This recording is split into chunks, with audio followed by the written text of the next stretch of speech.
Yan mga kapitik, harvest tayo ng talong. Ha? Daming bunga talong ni Kapitik oh. Pati okra oh. Malapit yung bunga yan. Malapit na. Oh, lalaki oh. Oh.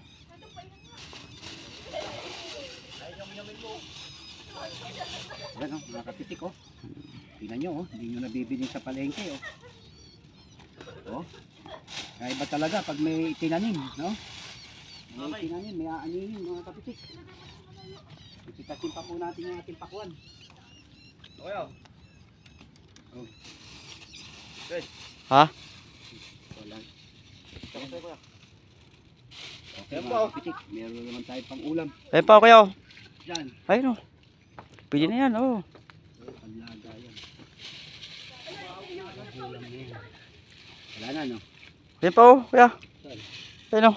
Ay ito, dami pa. Ayun, meron pa.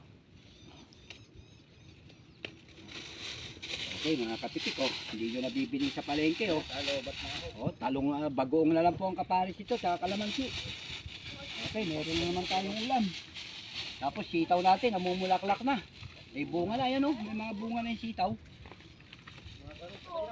Ham. Doon sa kabila meron na. Doon sa kabila meron na. Susunod na rin to. Ito may bunga na yun dito.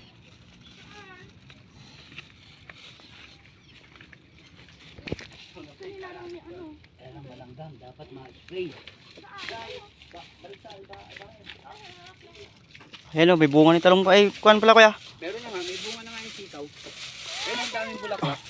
Oo. May langgam eh, nalalanggam eh. Kaya nga dapat ma-spray. Pampabunga. Kalamansi oh, nabuhay na. Yan, okay mga kapitik. Oh. Diba ba? Oh, yan oh. Ayun, kita. Yan, dami. Dami ah. Oh, okay. Yan mga kapitik. Yan yung pag may itinanim, may aanihin. Oh, paalam ko na mga Kapitik. Okay. Sa muli po.